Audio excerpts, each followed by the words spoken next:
Confesso a ti, Senhor, que fraco eu sou, tão fraco eu sou, mas forte tu és. Eu venho a ti, Senhor, sem nada pra dar, só quero pedir, vem e ajuda-me, ó Deus.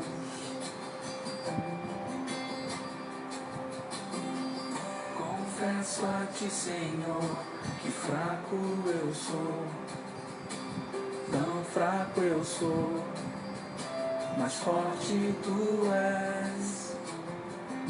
Eu venho a ti, Senhor, sem nada pra dar, só quero pedir, vem, ajuda-me, ó Deus.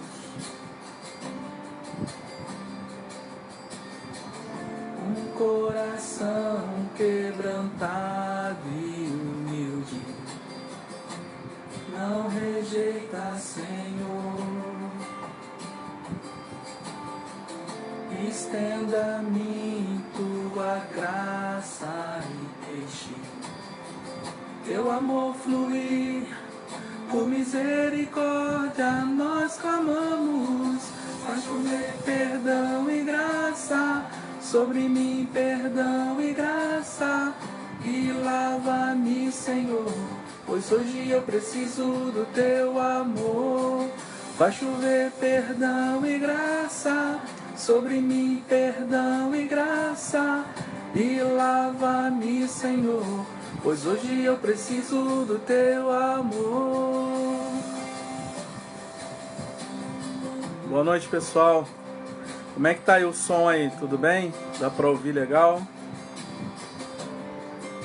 Quem puder me dar o feedback aí, eu agradeço. Confesso a ti, Senhor, que fraco eu sou, tão fraco eu sou, mas forte tu és.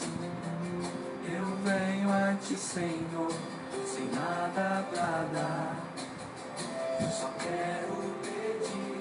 Enquanto o pessoal tá vindo aí pra ficar junto com a gente, nós vamos aí ouvindo um louvor. Mas me dá o feedback aí, se tá, o som tá bom, se estão ouvindo bem, a imagem tá boa. Não rejeita, Senhor, estenda-me tua graça e deixe teu amor fluir. Por misericórdia nós clamamos. Obrigado, Jorge, Roberta, minha irmã Valdete, minha irmã Flávia, Valéria. Tamo junto.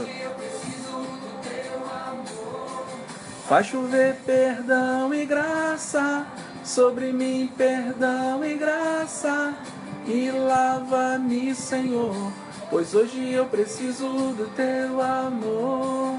Faz chover perdão e graça sobre mim, perdão e graça, e lava-me, Senhor, pois hoje eu preciso do teu amor. Faz chover perdão e graça sobre mim, perdão e graça, e lava-me, Senhor, pois hoje eu preciso do teu amor. Paz de Cristo, Valéria, meu amigo Renato, tamo juntos. Enquanto o pessoal tá chegando, a gente vai ouvindo um louvor. Não sou cantor, mas a gente louva o Senhor, né? Então louva comigo aí nos louvores que tá tocando aqui. Vamos ouvir mais um louvor enquanto o pessoal chega. E a gente faz uma oração e vamos compartilhar aqui uma palavra para o nosso coração. Nós ouvimos aí o Quebrantado.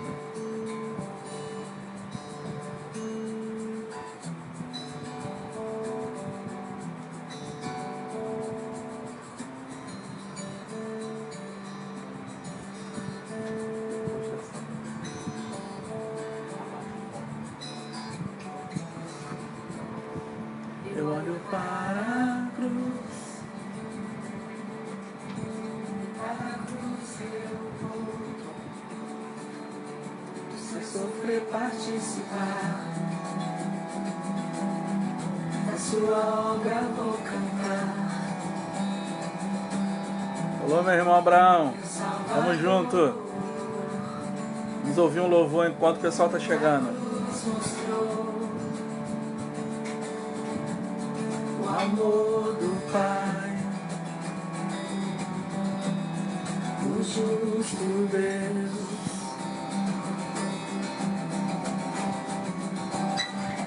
pela cruz me chamou, gentilmente me atraiu e eu, sem palavras, me aproximo, quebrantado por seu amor. Irmã Emídia, minha amiga Cristiane, sejam bem-vindos.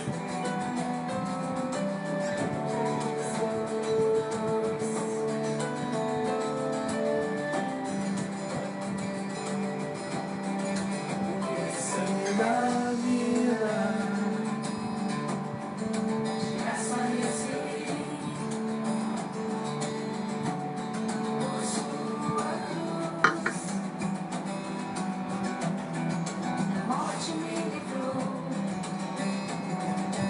Irmã Luciene, um abraço. Meu amigo Wellington, levita, que gosta de louvar o Senhor, né? Deus te abençoe, meu amigo. Irmã Luciene, Deus te abençoe.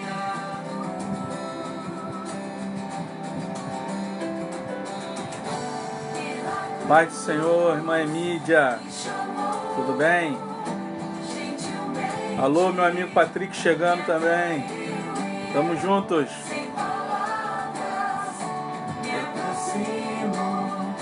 quebrantado por seu amor, pela cruz me chamou, gentilmente me atraiu e eu, sem palavras, me aproximo, quebrantado por seu amor. Impressionante é o seu amor.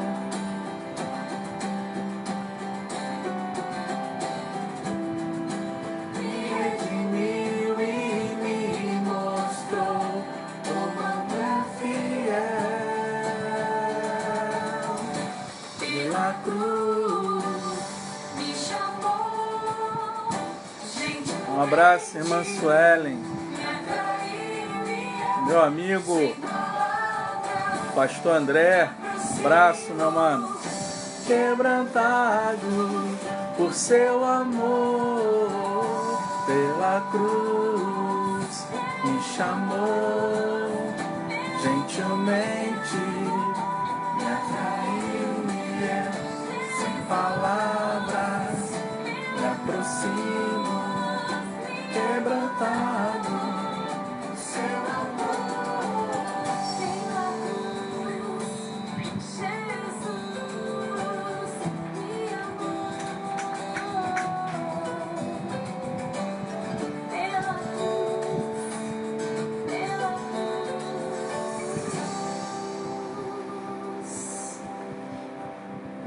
Ô, meu amigo, um abraço pra mamãe do meu amigo, irmã Lucinha, do meu amigo Wellington, tá junto com a gente nessa live.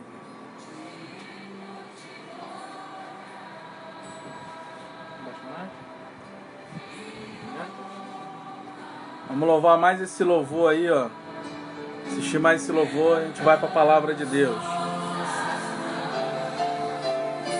Pra teu nome exaltar. Louva aí junto comigo. Vamos lá. E honrar, levantamos nossas mãos. Um abraço, minha amiga Rosana. Exaltar, porque grande és tu, maravilhas fazes tu. não há outro igual a ti. Não há outro igual a ti, porque grande és tu, maravilhas fazes tu. Não há outro igual a ti. Não há outro igual a ti. Digno de glória e honra, levantamos nossas mãos para teu nome exaltar. Digno de glória e honra, levantamos nossas mãos para teu nome exaltar, porque grande és tu, maravilhas fazes tu, não há outro igual a ti, não há outro igual a ti, porque grande és tu. Assistindo aí minha princesa Roberta, um beijo, meu amor. Irmã Monique, irmã Elaine, um abraço. Pode vir, pode se juntar. Estamos ouvindo aqui um louvor. Daqui a pouco eu quero compartilhar com vocês uma palavra. Louve ao Senhor aí junto comigo. A ti não há outro igual a ti, porque grande és tu, maravilhas fazes tu, não há outro igual a ti, não há outro igual a ti.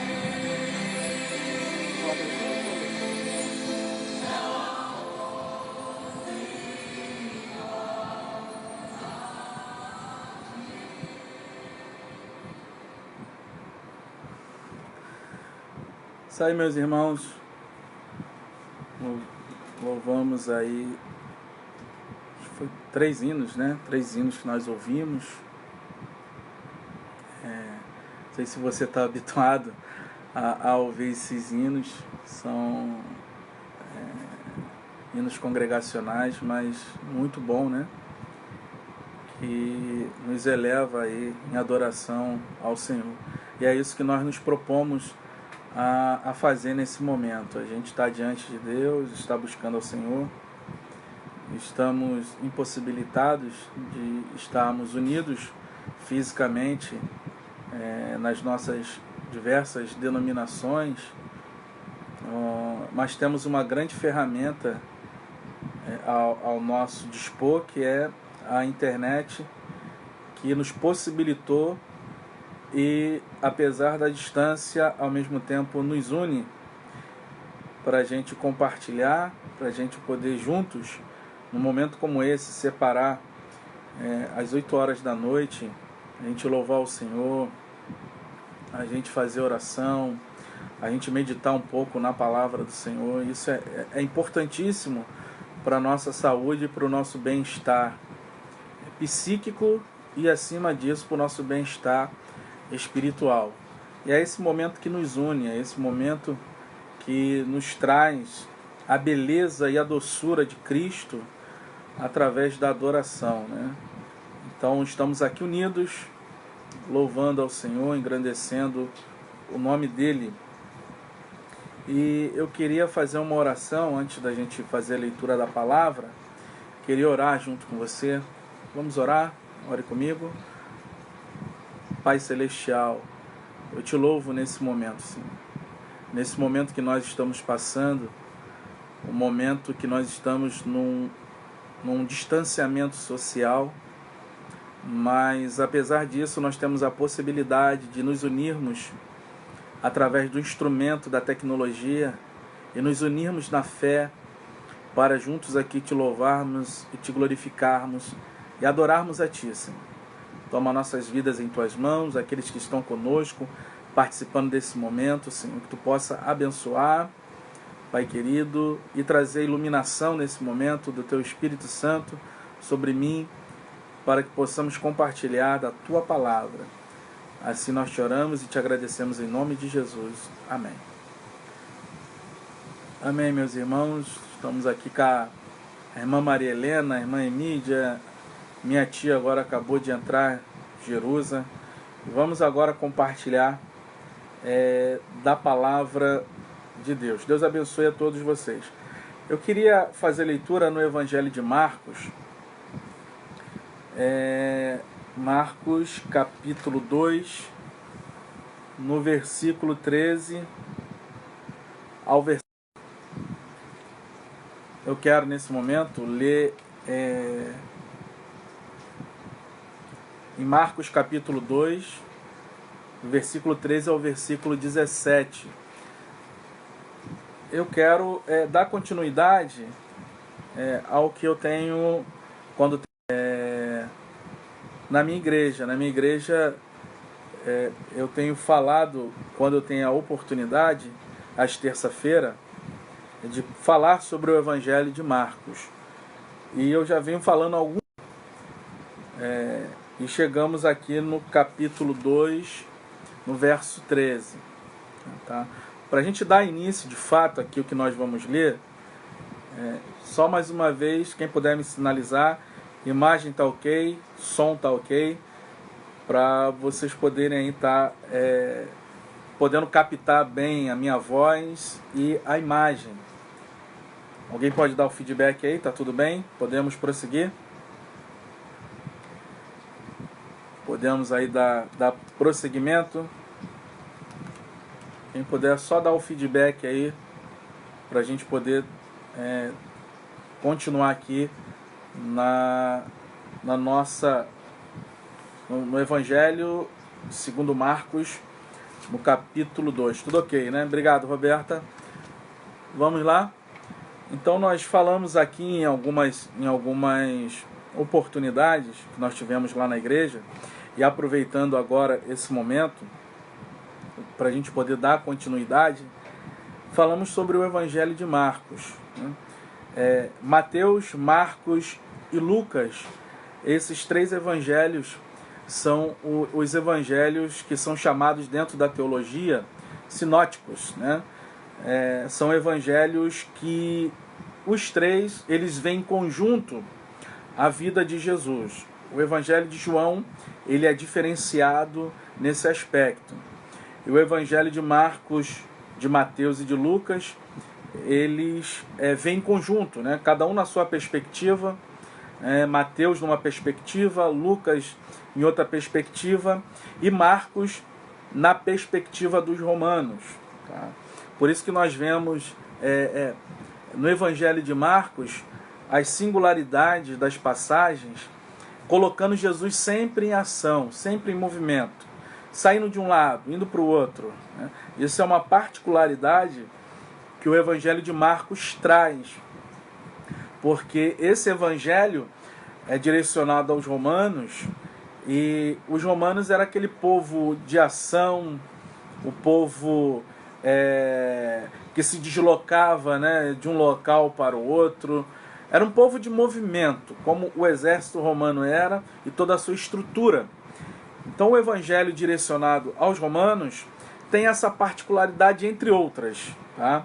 Não quero me alongar aqui e trazer dados mais pormenores, mas isso depois a gente pode estudar mais especificamente. Mas para a gente tomar já e ganhar tempo, nós falamos aqui sobre o princípio do Evangelho de Jesus Cristo como Filho de Deus, como foi profetizado lá por Isaías, que enviaria o seu anjo perante a face, a qual prepararia o caminho do Senhor, já apontando para João Batista, Nós vimos aqui o batismo de Jesus, a tentação de Jesus, a vocação dos primeiros apóstolos, a cura do endemoniado em Cafarnaum, a cura da sogra de Pedro, a cura de um leproso. E no capítulo 2 nós vimos o paralítico de Cafarnaum. Foi numa outra oportunidade que eu tive de falar alguma coisa sobre o capítulo de número 2 desse paralítico de Cafarnaum. Tá? E agora, dando sequência, nós chegamos aqui no capítulo 2 de Marcos, no verso de número 13. O texto que nós vamos pegar, eu quero fazer leitura dele agora para gente. Ele diz assim, 2,13: E tornou a sair para o mar, e toda a multidão ia ter com ele, e ele os ensinava. E passando, viu Levi, filho de Alfeu, sentado na alfândega, e disse-lhe: Segue-me. E levantando-se, o seguiu. E aconteceu que, estando sentado à mesa em casa deste, também estavam sentados à mesa com Jesus e com seus discípulos muitos publicanos e pecadores, porque eram muitos e o tinham seguido. E os escribas e fariseus, vendo comer com os publicanos e pecadores, disseram aos seus discípulos: Por que come e bebe ele com os publicanos e pecadores? E Jesus, tendo ouvido isso, disse-lhe: Os sãs não necessitam de médico, mas sim os que estão doentes. Eu não vim chamar os justos, mas sim os pecadores. Então aqui nós temos um texto interessantíssimo, que lá na sua Bíblia aí tem lá em cima a descrição dizendo aí a vocação de Levi. Eu vejo esse texto um texto extraordinário para nós, demonstrando como Jesus chama, como Jesus atrai, como Jesus vocaciona seguidores, de uma forma extraordinária. Tá? No capítulo 2, que numa outra oportunidade eu falei sobre o paralítico lá de Cafarnaum, que os amigos vão até Jesus, fazem aquele buraco no telhado, descem o seu amigo, ele se levanta, toma o leito, vai para sua casa, e há uma glorificação, há uma admiração de todos que estavam ali presentes, e eles dizem: nunca tal vimos coisa como essa, Foi espantoso a manifestação de Jesus curando, restituindo a saúde daquele paralítico. E ele torna a sair para o mar, e toda a multidão ia com ele. Você imagina Jesus operando milagres, Jesus manifestou a sua glória, colocando um paralítico em pé, e a multidão seguia. E a multidão indo, seguindo, a coisa linda de Jesus é que Jesus sempre os ensinava. O ensino sempre fez parte do ministério de Jesus. O ministério de Jesus, ele tinha a cura, ele tinha as maravilhas, ele tinha a expulsão dos demônios, mas no ministério de Jesus estava centrado no ensino. Você vai ver várias vezes Jesus sentado, ensinando. O sermão mais extraordinário que nós temos, o Sermão do Monte, é um sermão de ensinos de Jesus extraordinários para a prática da vida do discipulado. Então, o ministério de Jesus está centrado nisso. Multidão seguindo, e o que Jesus faz é aplicar o ensino. É sistematizar e deixar que o ensino introduzisse na vida daquele ser humano as realidades do reino de Deus e do Evangelho.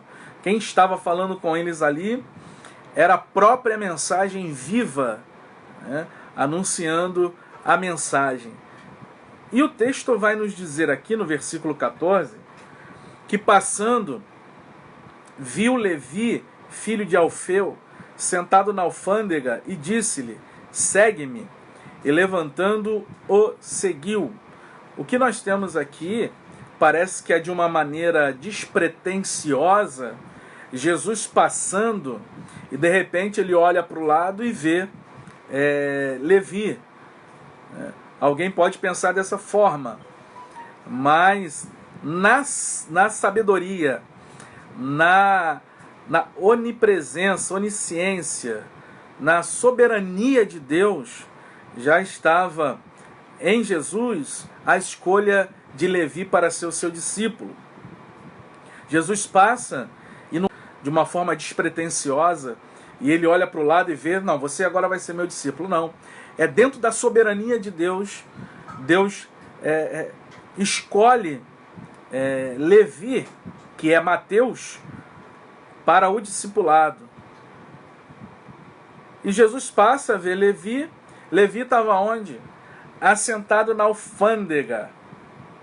E Jesus diz para ele: segue-me. E levantando, o seguiu. Quem era Levi? Quem era Mateus? Mateus era um coletor de impostos. O que ele era? Ele era um publicano. Ele era um judeu que aceitava o ofício de cobrar impostos.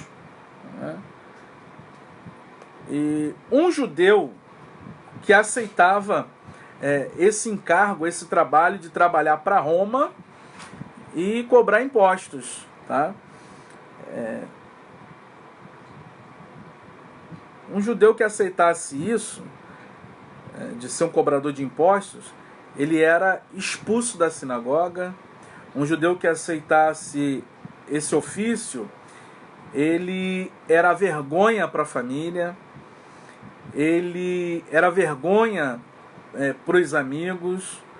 E se fosse um fariseu que se tornasse um coletor de impostos, ele era execrado, ele era humilhado, e até a sua esposa poderia se divorciar dele por tamanha repulsa que eles tinham desse ofício, porque era considerado como se fosse um traidor do povo judeu, se vendendo a Roma para cobrar impostos do seu povo.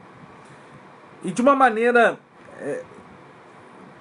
soberana, Jesus chama Levi, um homem que era execrado publicamente, que tinha uma inimizade muito grande por parte dos seus pares da sua nação. Jesus passa, olha e chama esse homem. Soberanamente Jesus chama. Jesus não dá nenhuma explicação. Jesus não está nem aí para as opiniões alheias.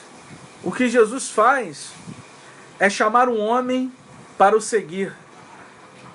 Jesus não quer saber se ele é publicano.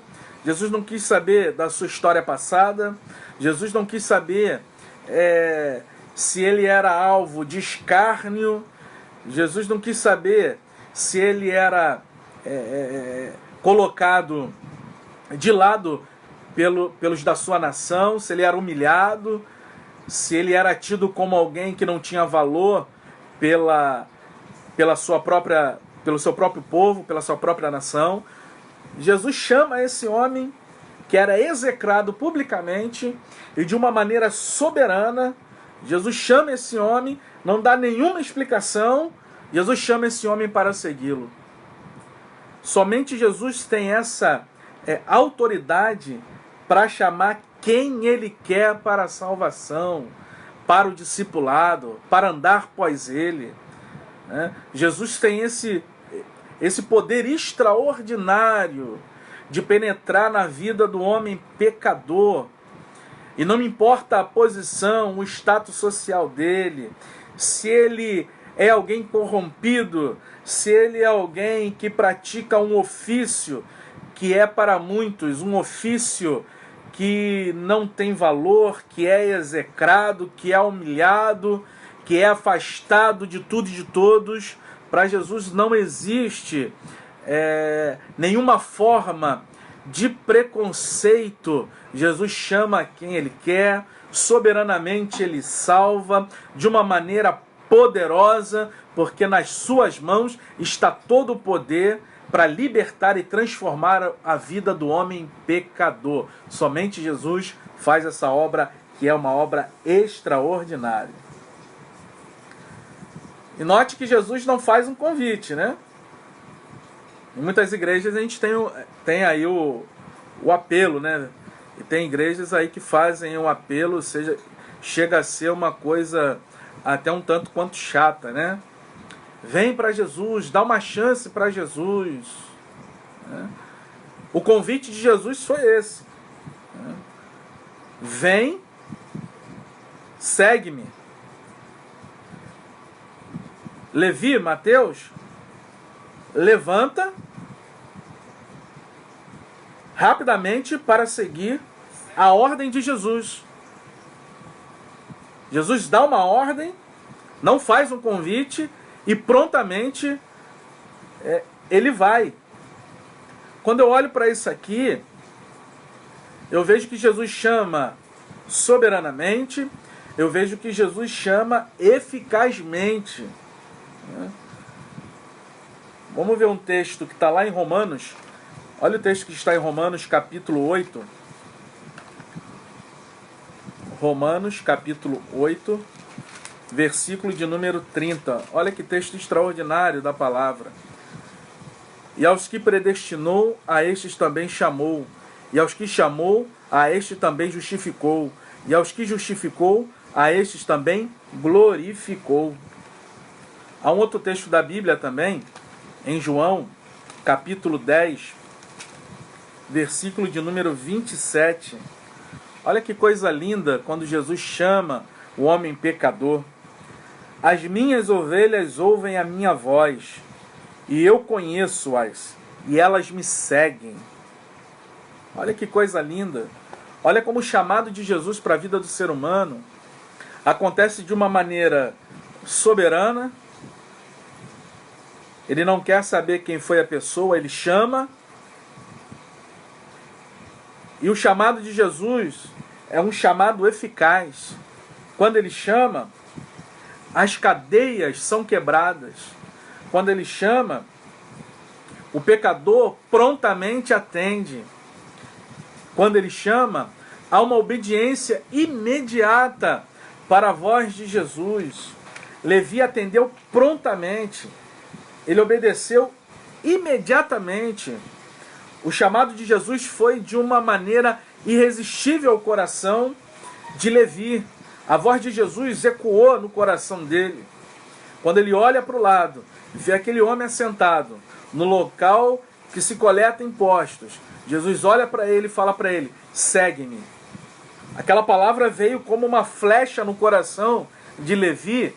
E a partir daquele momento, Levi se levanta, deixa a coletoria de impostos e vai seguir após Jesus. Que coisa extraordinária. Levi, ele troca prontamente aquela vida que ele estava vivendo ali para obedecer um chamado em Jesus. Conjecturando prontamente, aquele ofício de Levi era um ofício em que ele poderia cobrar mais do que era justo cobrar, e assim arrumar dinheiro em cima e cobrar impostos pesados para oprimir mais o povo e levar o seu dinheiro, a sua vantagem. Certamente, possivelmente, ele poderia ter um esquema ali de corrupção, né? Um esquema de levar vantagem e de angariar dinheiro para si, né? Mas prontamente, quando ele ouve a voz de Jesus entrar como uma flecha no coração, ele levanta imediatamente, ele troca toda aquela vida que ele estava vivendo, toda a possibilidade daquele lucro fácil dele estar vivendo, ele troca por uma consciência agora limpa. Ele troca para viver agora uma vida e uma consciência tranquila, podendo colocar a sua cabeça no travesseiro de uma forma tranquila, sem um peso na consciência. Ele troca aquela vida que ele tinha ali por uma consciência tranquila. Isso é extraordinário. Somente Jesus consegue fazer isso na vida do homem pecador. Somente Jesus entra na vida do ser humano de uma forma tão poderosa que o ser humano pode ter esquemas de corrupção. O ser humano pode ter o seu cartel de corrupção. O ser humano pode ser o mais corrupto que for. Mas quando a mensagem do Evangelho penetra o coração desse homem pecador, a mensagem do Evangelho, somente a mensagem do Evangelho, somente a pessoa de Jesus Cristo consegue transformar a vida do homem pecador de uma forma extraordinária. Somente Jesus consegue chegar na vida do homem, quebrar as cadeias, abrir o coração, para que um homem possa dar a resposta e dizer prontamente a Jesus: eu me arrependo dos meus pecados e reconheço que preciso de Jesus na minha vida e que eu quero uma mudança de vida completamente para a glória de Deus. Versículo de número 15, versículo de número 16, o cenário parece que muda, né? O cenário muda um pouco. Jesus está saindo na sua rota marítima, e a multidão vai atrás dele, Jesus vai ensinando, e quando Jesus está passando, Jesus vê Levi sentado na alfândega, diz para ele: segue-me. Ele levanta, segue a Jesus. Agora o cenário muda. O cenário agora vai para um cenário de banquete numa casa. Acontece que, estando sentado à mesa na casa de Levi, também estava sentado à mesa com Jesus e com os seus discípulos muitos publicanos e pecadores, porque eram muitos e o tinham seguido. Ali estavam pecadores, estavam publicanos.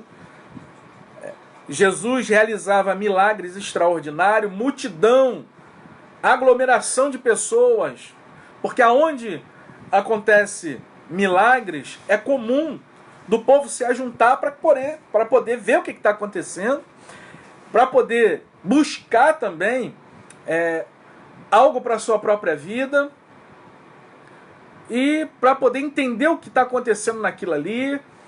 Alguns da multidão para querer ter um compromisso, outros das multidões só para querer ter o alívio imediato dos seus problemas. Mas enfim, aonde Jesus estava, as multidões o seguiam. Então pecadores iam. Jesus estava indo e estava a multidão, pecadores junto com ele. E não estava somente pecadores, estavam também os publicanos.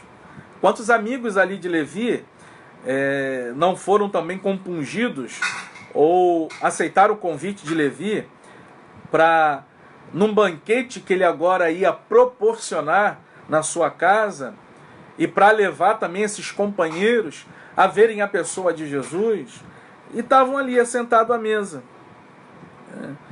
Jesus está ali com esses pecadores à mesa, e de repente os escribas e fariseus, a classe religiosa, ela vendo Jesus comer com os publicanos e com os pecadores, eles começam a razoar no coração e botam para fora aquilo que está dentro do seu próprio coração. Eles vão lá e falam para os discípulos: como é que pode? Por que que ele come e bebe com publicanos e com pecadores? Levi transforma a sua casa num instrumento da evangelização. Abre a sua casa, prepara um banquete. Nesse banquete, Jesus está presente e com Jesus está ali publicanos e pecadores. Pessoas que para a elite religiosa estão à margem do seu padrão moral e ético. São publicanos, pessoas que são execradas por ele, judeus que na visão deles são cooptados, corrompidos pelo exército romano para cobrar impostos pesados e duríssimos e para roubar o povo. Então os publicanos são para eles uma raça que não tem valor, e está ali os pecadores, porque eles se acham numa posição diferenciada. E os escribas aqui, eles fazem essa pergunta, e me parece que os escribas e os fariseus, eles são da religião do apartheid. Eles se consideravam justos demais. Eles se consideravam numa prateleira acima dos outros. Era um tipo de religião que eles olhavam para os publicanos e para os pecadores como pessoas indignas do amor de Deus, como pessoas que não eram dignas de desfrutar do amor de Deus, né? Que estavam ali, mas a mão de Deus não poderiam de forma alguma alcançá-los, né? Essa é uma mentalidade muito pequena, é uma mentalidade muito exclusivista para alguém que se acha demais, né? Para alguém que se acha num grau de santidade mais elevado do que os outros. Todos nós estamos na mesma classe, na classe dos humanos. Nós somos pecadores redimidos pelo sangue de Jesus Cristo. Não há e não pode haver em nós nenhum sentimento de superioridade aos demais. Nós fomos alcançados pela graça e pela misericórdia de Deus. O que cabe a nós é louvar a Deus e agradecer, porque o amor dele inundou o nosso coração. E o que a gente faz com os pecadores, com aqueles que estão à margem da sociedade? O que cabe a nós é levar a mensagem do Evangelho. O que cabe a nós é distribuir o amor de Deus que está em nós para o próximo. O que cabe a nós é aglutinar essas pessoas, levando a mensagem do Evangelho, levando essa mensagem que transformou a nossa vida, a vida de outras pessoas. E para a gente encerrar no verso de número 17,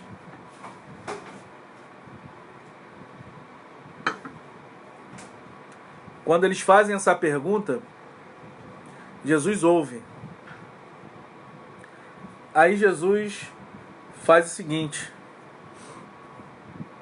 Jesus, quando ouve essa mensagem, Jesus diz para eles: os sãs não necessitam de médico, mas sim os que estão doentes. Eu não vim chamar os justos, mas sim os pecadores. Isso aqui tem que ficar bem claro, senão a gente pode interpretar de uma maneira equivocada, né? A gente pode transformar essas palavras de Jesus aqui de uma forma equivocada. O que a gente precisa compreender? Nós precisamos olhar para essa palavra de Jesus aqui e entender o seguinte: Primeiro, a gente tem que olhar para isso aqui e fazer o seguinte: Jesus, ele não quis dizer que há alguns que são sãs e justos aos olhos de Deus. Ele não quis dizer isso. Por quê? Porque todos pecaram e destituídos estão da glória de Deus. O homem, ele está numa situação de doente espiritualmente. O homem, ele está numa situação de enfermidade espiritual. E ele só pode ser curado dessa enfermidade espiritual com o médico dos médicos, que é Jesus Cristo. Todo ser humano está enfermo. E essa enfermidade, com o passar dos anos, ela vai se agravando e, ao fim da sua própria existência, essa enfermidade o mata, e o nome dessa enfermidade é pecado, e no final dessa vida sem a pessoa de Jesus, infelizmente, o homem pecador vai estar distanciado do Criador. O que salva esse homem dessa enfermidade é a pessoa de Jesus Cristo. Jesus aqui não está dizendo o seguinte: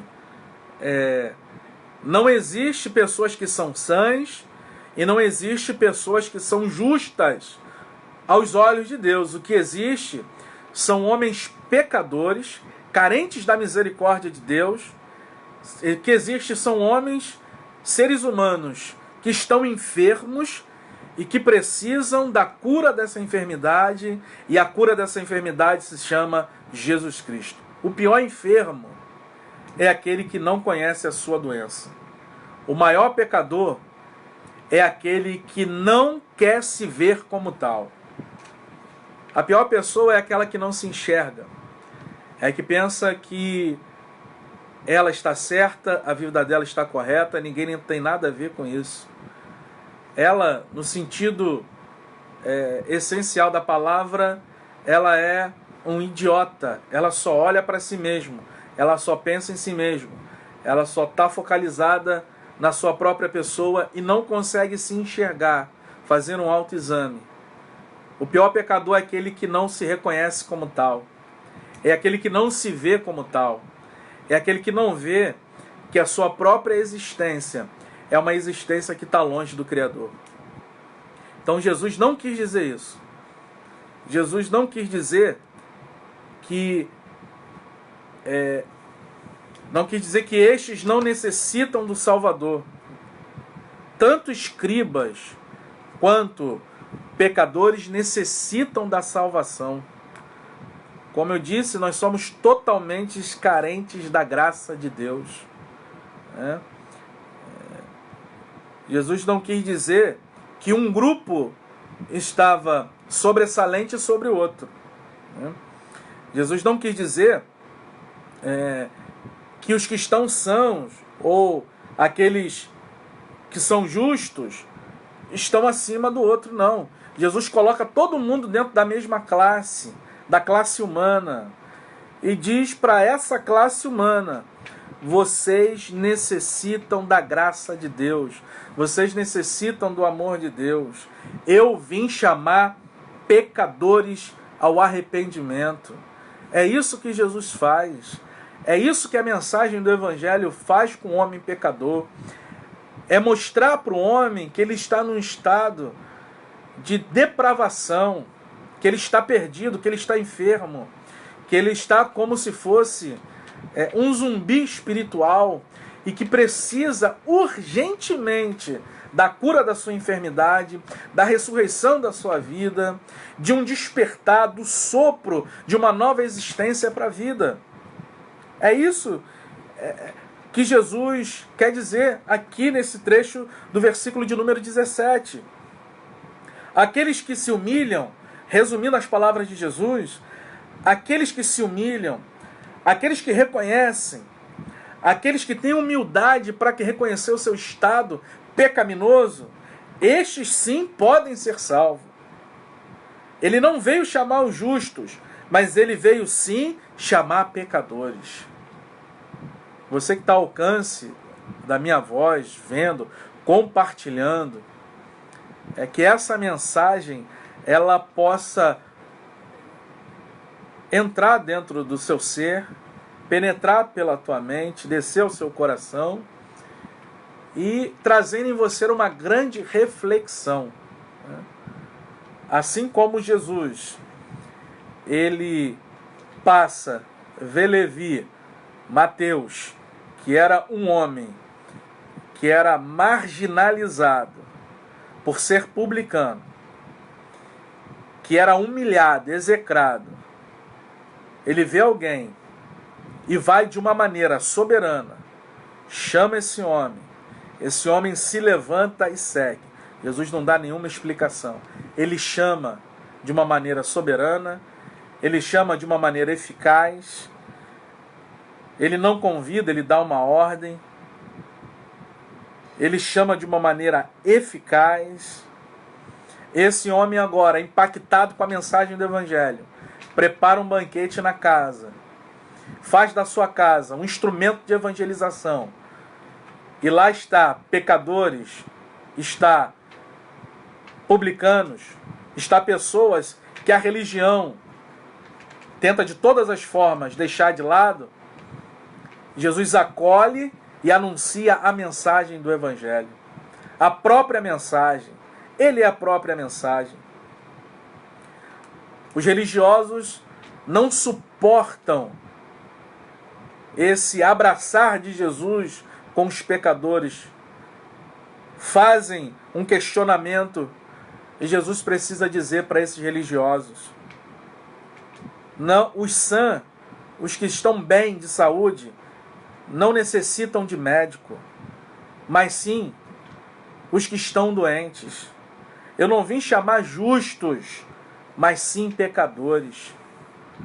Jesus diz para esses religiosos: vocês se acham numa classe tão elevada, de uma santidade tão elevada, de uma posição tão elevada, superiores aos outros, mas deixam de reconhecer que vocês são seres humanos, que vocês necessitam da graça e do amor de Deus como pecadores e como publicanos. Vocês estão no mesmo pacote. A humanidade toda está no mesmo pacote. Que essa mensagem do Evangelho ela possa penetrar o nosso coração, inundar o nosso ser, trazer reflexão em nós e saber que nós somos totalmente dependentes da graça e do amor de Deus. Amém, meus irmãos? Deus te abençoe. Quero mandar aqui um abraço para todos que tiveram aqui nessa live comigo. Leandro entrou agora no finalzinho, Roberta, Daniele, Ana, Emídia, Valdete, já falei lá no início, muita gente, né? Daniele, Ronaldo, Joyce Batista, irmão Elcimar, Marcele, Ana, Rômulo, Áurea, Lu, Denise, Rosana, Cristiane, Jerusa, meu amigo Eric, Marcos Martins, Geise, Fernando, Renato, irmã Luzia, Geisa, Cris, Letícia, Rodrigo, Érica, Eduardo Barbosa, Doralice, Tiago Fernandes, minha irmã Valdete, Raquel, Roberta Nascimento, Tiago Fernandes, Jorge Ribeiro, irmã Maria Helena, Elaine, Monique, Rosana, meu amigo Wellington, Sueli, Luciene, Patrick, a todos vocês, irmão Abraão, a Valéria, Marcelo Fontes, Jorge Moraes, Simone, Carlos Eduardo, minha irmã Flávia, Deus abençoe todos vocês. Numa outra oportunidade, nós daremos sequência aqui às nossas lives. Irmão Emerson, um abraço no coração de todos vocês. Que Deus nos abençoe. Em nome de Jesus. Amém.